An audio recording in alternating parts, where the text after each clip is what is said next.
Here is the next free video for the Active Directory course. In this video, I will look at the default groups that are created in the domain and locally on Windows Server 2008. In the last video, I looked at the Windows 7 built-in local groups that are available. These groups are also available in Windows Server 2008 and provide the same functionality, so I will not go into these groups again. I will only cover the built-in groups in Windows Server 2008 that do not exist in Windows 7. Before I look at these groups, I first want to look at what happens to the local accounts database on a server that is promoted to a domain controller. When you promote a server to a domain controller, the local user account database is no longer available. This helps protect the domain controller from unauthorized use. Of course, you could always remove the hard disk from the domain controller and put it in another computer, or boot the domain controller using a DVD boot disk to access the files on the hard disk.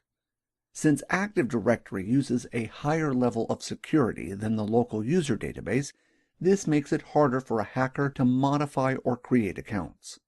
Although it is not impossible to modify the Active Directory database using an offline attack, disabling the local account database and forcing only a domain user account to be used on a domain controller does strengthen security on domain controllers. The question is, what happens to the local built-in user groups when the server is promoted to a domain controller? If I open the Local Users Manager from the Start menu, this will give me access to the users created in the local user database. Notice that Local Users in Groups is reported as being disabled. Local users on this computer cannot be created or accessed. If I close the Local User Manager and open Active Directory users and computers from the Start menu, notice that there is a container called Built-in. This contains all the built-in groups that were originally stored in the local database. In other words, the built-in groups have effectively moved into the Active Directory database.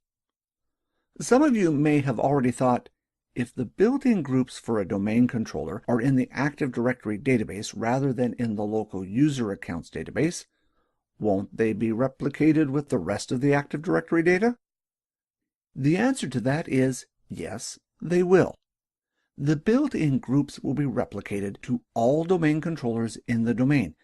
However, these groups will not be available to all computers in the domain. They are only available to domain controllers. What this essentially means is that if you make a change to a built-in group stored in Active Directory, the change will affect all domain controllers in your domain. In other words, all domain controllers share the same built-in groups. You cannot make a change to a built-in group for a domain controller and have it affect only one domain controller. It is all or nothing. If you have a member server, that is, a server that is a member of the domain but is not a domain controller, built-in groups work the same as they would on a client operating system like Windows 7. Built-in groups also work the same as if the Windows server was not in the domain. The only time the functionality of these groups changes is when the server is promoted to a domain controller. In the last video, I looked at the built-in groups that are available in Windows 7. I will now look at the extra built-in groups that are available in Windows Server 2008 R2 that are not available in Windows 7. The first group is the Server Operators group. This group, in my opinion, is poorly named, as it only exists in the Active Directory database as a built-in group and thus only affects domain controllers. The group has no default members, but if you add a user to this group, they will be able to do the following: log in to all domain controllers in your domain, start and stop services on the domain controllers, perform backup and restore operations on the domain controllers, format disks on the domain controllers, create shares on the domain controllers, and finally shut down and restart the domain controllers. Although this does sound like a lot of power, and in a lot of ways it is, members of this group cannot perform Active Directory administrator tasks like creating user accounts. This group is designed for someone who needs to perform maintenance on domain controllers but not perform actual Active Directory administration. The next group is account operators. This group by default has no members. Users in this group can create, modify, and delete accounts in the domain. Users in this group can log in to a domain controller to perform Active Directory administration. They are, however, limited to what they can do on the domain controller other than Active Directory administration. Since the account operators group are not administrators, there are some Active Directory functions that they cannot do for security reasons. First, the account operators group cannot make changes to the domain controller OU. The domain controller OU holds all the domain controller computer accounts for the domain. Next, they cannot make changes to any users in the domain admin group. The domain admin group gives a user administrator rights for the whole domain. An account operator cannot make changes to users who are members of this group, nor can they make changes to the domain admin group. This prevents an account operator from putting themselves in the domain admin group and thus giving themselves administrator rights in the domain or removing access from an existing domain administrator. The next group is the print operators group. This group, by default, does not have any members. The members of this group can manage printers on the domain controller, which includes adding and removing printers and managing jobs on these printers. Active Directory allows printer objects to be created in Active Directory. This allows a printer to be associated with a user account inside Active Directory. A printer operator can manage these printer objects as well as printers on domain controllers.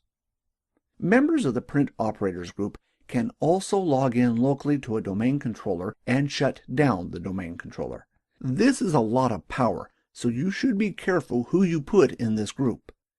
It also should be considered that since this group can add printer drivers to a domain controller, if the printer driver is buggy, it could cause the domain controller to become unstable. Like all the other built-in groups that we have looked at so far, remember the scope of this group only applies to domain controllers. The next group is Terminal Servers Licenses Servers. This group is used to provide tracking of user licenses in Active Directory. A user account in Active Directory has licensing information stored in it. In order for the terminal server licensing software to access this information, the license server needs to be added to this group. This group simply provides a bridge between the terminal server licensing server and the licensing information stored in the Active Directory user accounts. The next group is Incoming Forest Trust Builders. In a previous video, I looked at how to create trusts in Active Directory. In order to create a trust in Active Directory, a user account is required in both domains that has enough access to create the trust. If you place a user in this group, it has the ability to create an incoming trust to that domain. For example, if I added an administrator from the second domain to the Incoming Forest Trust Builders group in the first domain, the administrator in the second domain is now able to create an incoming trust in the first domain. Normally, an administrator in the first domain would be required to run the trust wizard in their domain as well in order to allow the trust to be created. Using this group, the user has enough access to create the trust without an administrator in the first domain having to run the trust wizard on their side and thus approving the creation of the trust. The next group is Certificate Service DCOM Access. This group is present in domain controllers as well as non-domain controllers that are running Windows Server 2008. If you are using certificates in your organization, the user or computers that require access to a certificate authority, or CA, needs to be put in this group. If the server is running DCOM with certificates, add the users and computer accounts to this group. This is what allows them to obtain certificates from the certificate authority. The next group is Windows Authorization Access Group. This group provides access to an attribute in the user account that provides a computed token for that user. Remember that a token is created when a user logs in and tells other systems what the user can access. This attribute in Active Directory allows applications to determine what the user has access to by looking at this pre-computed token. This means that software can access information inside this token without the user having to be logged in. Normally, a user would have to be logged in and a security token created for software to access the token. You should only add users to this group if software requires it. The last group is pre-Windows 2000 compatibility access. This group allows read access to all users and groups in the domain. This group should only be used if you have Windows NT computers in your domain. That's it for the built-in groups for a domain controller and the local groups on Windows Server 2008 R2. In the next video, I will look at the domain groups that are created in Active Directory. These groups provide the backbone for access in your domain. Unlike the built-in groups that I have looked at so far, these groups provide access at the domain level. Thanks for watching another free video from IT Free Training.